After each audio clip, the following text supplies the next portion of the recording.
माझ्या माहितीप्रमाणे आंदोलन अद्याप संपलेलं नाही। काल रात्रभर माझी काही प्रमुख आंदोलक नेत्यांशी चर्चा झाली। आज दुपारनंतर आम्ही तिकडे जाणार आहोत। काल देशाच्या युवा शक्तीनं, तुम्ही त्याला काय जेन झी म्हणा किंवा वाय झी म्हणा, देशाच्या युवा शक्तीनं आपला संताप, आपला उद्रेक ज्या पद्धतीने व्यक्त केला त्यालाच आम्ही लोकशाही मानतो। नरेंद्र मोदी आणि अमित शहा यांच्या सरकारने आणि त्यांच्या पोलिसांनी त्या तरुण मुलांवर, मुलींवर ज्या प्रकारचा अमानुष लाठी हल्ला केला, अश्रुधूर सोडला, फरफटत नेलं, पाय तोडले, डोकं फोडलंय, जाऊन पहा तुम्ही। आम्हाला जालियनवाला बाग हत्याकांडाची आठवण झाली। जालियनवाला बागेत जनरल डायरनं गोळ्या घातल्या,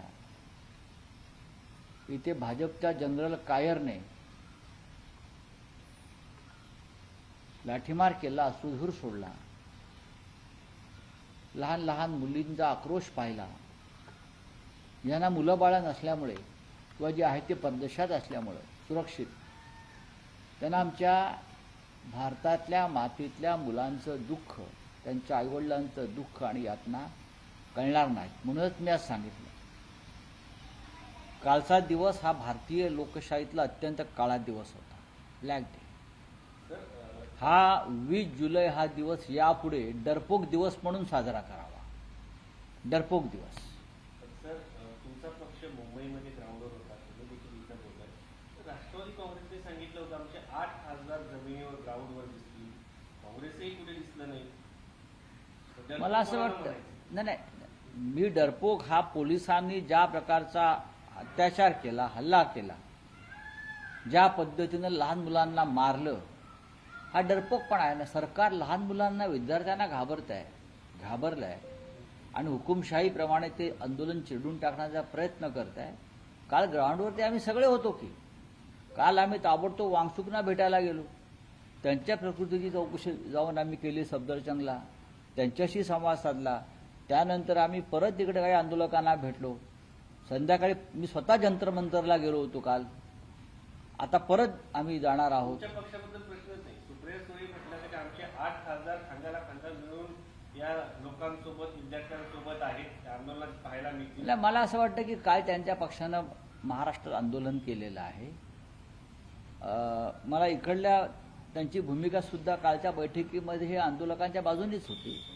स्वतः सुप्रिया सुळे या आजारी आहेत, त्यांना मी काल, मलाही वाईट वाटलं की सुप्रियाताई म्हणजे फार व्होकल आहेत ज्याला आपण म्हणतो, पण त्यांचा आवाजच येत नाही आहे। त्यांचा घसा पूर्णपणे हे जो कंठ आहे तो बिघडलेला आहे आणि डॉक्टरांनी त्यांना किमान 10 ते 12 दिवस बोलू नये किंवा घशावर ताण देऊ नये हे सांगितलेलं आहे। त्यांचे लोक होते की आता जे मला असं माझ्या माहितीप्रमाणे जे अनिश गावंडे आहेत दिपके बरोबर, ते त्यांच्याच पक्षाचे आहेत। त्यांनी असं सांगितलं की आमचे 8 खासदार असतील, एकही खासदार ग्राउंडवर पाहायला मला खासदार असतील किंवा नसतील, त्याहीपेक्षा कार्यकर्ते होते जमिनीवर। प्रश्न हा आहे की या देशातील जे राजकीय घराणे आहेत त्यांना त्यांच्या मुलाचं करिअर दिसतं, ग्राउंडवर येताना दिसत नाही। आता याच्यावरती आज हा चर्चेचा विषय नाही, पण या सगळ्या, मला असं वाटत नाही का विरोधी पक्षाला देखील मोठा संदेश आहे? विरोधी पक्षांना हे आंदोलन ताब्यात घ्यायला पाहिजे। आता आम्ही आजच्या बैठकीत हा मुद्दा मांडणार आहोत। आम्ही स्वतः मुंबईमध्ये फार मोठं आंदोलन केलं, अजूनही करत आहोत, यापुढेही करत राहू। जिथे जिथे संधी मिळेल तिथे युवा सेनेचे प्रमुख आदित्य ठाकरे हे आघाडीवर जाऊन नेतृत्व करून, तरुणांना एकत्र करून या सगळ्या मोठ्या आंदोलनाला समर्थन देत आहेत। शिवाजी पार्कचं आंदोलन हे महाराष्ट्रातलं किंवा देशातलं एक मोठं आंदोलन झालं, आपण पाहिलं असेल, आणि यापुढे सुद्धा ही आंदोलनं सुरूच राहतील।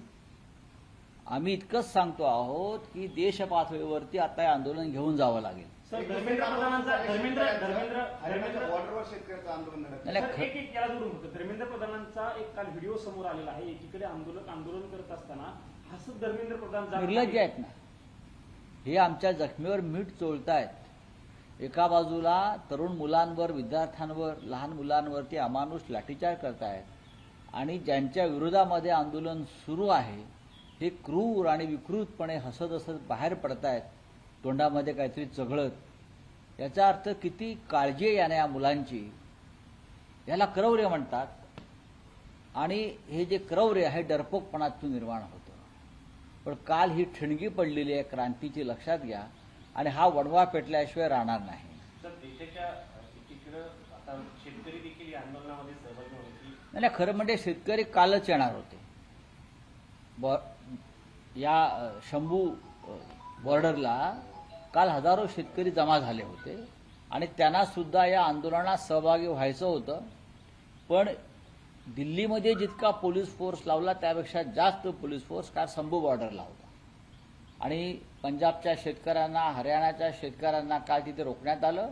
नाहीतर ते सुद्धा शेतकरी बांधव त्यांच्या मागण्यांसाठी विद्यार्थ्यांच्या आंदोलनामध्ये विलीन होणार होते. सर तुम्ही मागाशी म्हटलं की आज याच्यावरती चर्चा होईल की विरोधकांनी या आंदोलनामध्ये सहभागी व्हायला पाहिजे. गोंधळाची स्थिती विरोधकांमध्ये अजून नाही. लोकांच्या, विद्यार्थ्यांच्या भावना त्यांच्यापर्यंत पोहोचत नाही. बघा, शिवसेना पक्षप्रमुख उद्धव ठाकरे यांचं असं मत आहे खरं तर की इतके संतप्त आहेत आणि या विद्यार्थ्यांच्यावरती अत्याचार आणि लाठीमार होऊन त्यांचं तर असं म्हणणं आहे की याच्यावरती भारत बंदचा पुकार केला पाहिजे विरोधी पक्षाने. राहुल गांधीला अजूनही बाबा लक्षात येत नाहीये. नाही, राहुल गांधींच्या लक्षात येतं ना. राहुल गांधी स्वतः नीटच्या प्रकरणामध्ये सगळ्यात आधी आंदोलन त्यांनीच सुरू केलेलं आहे. राहुल गांधींनी या देशामध्ये नीटच्या विरोधामध्ये पहिला एल्गार जर कोणी पुकारला असेल. सभागृहामध्ये विद्यार्थ्यांना संबोधित करणं, अभिजित तितकेसारखं लाटा काट्या खाणं, याच्यात फरक वाटत नाही तुम्हाला? अजिबात फरक वाटत नाही. तुम्ही एक अजेंडा घेऊन जर माझ्याशी बोलता, तुमचं चॅनल मला माहिती आहे काय आहे ते, तुम्ही असं अजेंडा घेऊन जर बोलत असाल तर तुम्ही त्या आंदोलनाचा अपमान करता. हे मी ऑनलाईन सांगतोय. तुम्हाला असं वाटत नाही का राजकीय नेत्यांच्या मुलांच्या करिअरसाठी ते मुलं बाहेर येत नाही? 2-4 पक्षाचे नेते येतात, विरोधकांची असं अजिबात घेतलेली आहे. नाही, नाही, नाही. तितकेसारख्या माणसाच्या मागे एवढ्या मोठ्या प्रमाणात लोक हे येतात. ह्याच्यामध्ये तुमचा गैरसमज आहे. काय संबंध आला सर? तुमचा गैरसमज आहे. हे जे लोक आहेत हे एका व्यक्तीच्या मागे नाही आहेत. मग वांगचूक जे असतील किंवा अभिजित दिपके जे असतील, हा एक इश्यू आज हा राहुल गांधी किंवा आम्ही सगळ्यांनी उचलला. त्यातून ही लढाई सुरू झाली आणि त्या लढाईमध्ये तेल ओतण्याचं काम या देशाचे सरन्यायाधीश मायलॉर्ड सूर्यकांत यांनी केलं. हे समजून घ्या. त्याच्यामुळे भडका उडाला. प्रत्येक राजकीय नेता आणि राजकीय पक्ष नीट पेपर फुटीवर सगळ्यात जास्त रस्त्यावरती उतरला. खरं म्हणजे तुम्ही हे प्रश्न देवेंद्र फडणवीसना विचारला पाहिजे. पेपर फुटीचं सगळ्यात मोठं केंद्र हे महाराष्ट्र आहे, लातूर आहे, पुणे आहे आणि ते सगळे राष्ट्रीय स्वयंसेवक संघाचे लोक आहेत, पुढारीकार. कळलं? प्रश्न हा तुम्ही राज्याच्या, महाराष्ट्राच्या गृहमंत्री, मी ऐकतोय ना, मला तुम्ही प्रश्न विचारूच नका. हा जो विषय आहे हा महाराष्ट्राशी संबंधित आहे. देवेंद्र फडणवीस यांचं मुख्यमंत्री नाही, मी तो तुमच्या पक्षाचे खासदार म्हणतात की आदित्य ठाकरे आम्हाला भेटत नाही, ग्राउंडवर येत नाही. याच्यामध्ये काय संबंध आहे? आदित्य तुम्ही ठाकरे व्यक्त होतात. प्रश्न आहे की विरोधकांचे प्रश्न मांडायला अभिजित दिपकेला अमेरिकेतून इथे यावं लागलं सर. नाही, असं काय त्याच्या नसतं. मागे हा लोक तुमचा प्रश्न, हळू बोलावं जरा. हा प्रश्न अत्यंत मूर्खपणाचा आहे. तुम्ही अभ्यास करून या. आदित्य ठाकरेच ग्राउंडवर आहेत. आदित्य ठाकरे अत्यंत ग्राउंडवरती आहेत. अमेरिकेतून कोणी आलं, लंडनवरनं कोणी आलं किंवा न्यूयॉर्कमधून कोणी आलं म्हणून आंदोलन होत नाही. आम्ही सगळे त्या आंदोलनाच्या पाठीशी आहोत म्हणून ते आंदोलन यशस्वी होत आहे. काल केजरीवाल आंदोलनामध्ये होते, काल समाजवादी पार्टीचे लोक आंदोलनामध्ये होते, काल भीम आर्मीचे नेते आंदोलनामध्ये होते, काल आमचे लोक आंदोलनामध्ये होते. आम्ही सातत्याने त्या आंदोलनाच्या पाठीशी आहोत. काल उद्धव ठाकरे यांनी किमान 25 वेळा याच्यावर त्यांच्याशी चर्चा केलेली आहे. आणि एक पत्रकारांना माझा सल्ला आहे, तुम्ही सरकारची गुलामगिरी करू नका. हे सरकार अत्यंत क्रूर आहे, हे सरकार अत्यंत निर्घृण आहे. आणि नरेंद्र मोदी आणि अमित शहा यांनी काल ज्या पद्धतीनं या देशातल्या युवकांवरती हल्ला केलेला आहे, लाठीमार केलेला आहे, असं क्रौर्य फक्त ब्रिटिश काळामध्ये जालियनवाला बाग हत्याकांडात दिसलं. निशस्त्र मुलांवर, मुलींवर, त्यांच्या पालकांवर जे हल्ले केले त्याच्यामुळे या देशामध्ये एक जो असंतोष आणि उद्रेक झालेला आहे त्याचा सुद्धा विचार स्वतःला पत्रकार संबंधाच्या तरुणांनी केला पाहिजे. राऊत साहेब, तुम्ही आता बोलताना म्हटले की भारत बंदची एक प्रकारे भारत बंद झाला पाहिजे अशा पद्धतीची उद्धव ठाकरेंची भूमिका आहे असं तुम्ही बोलताना होय, आता होय, म्हणाले. होय. त्या अनुषंगाने काय तुम्ही पुढे जाणार आहात का? त्या अनुषंगाने काय त्यांची भूमिका आहे, आम्ही काल चर्चा केली. त्यांचं असं म्हणणं आहे की ज्या प्रकारचं आंदोलन काल झालं या देशामध्ये, देशाच्या राजधानीमध्ये, ते अत्यंत गंभीर आहे, चिंताजनक आहे.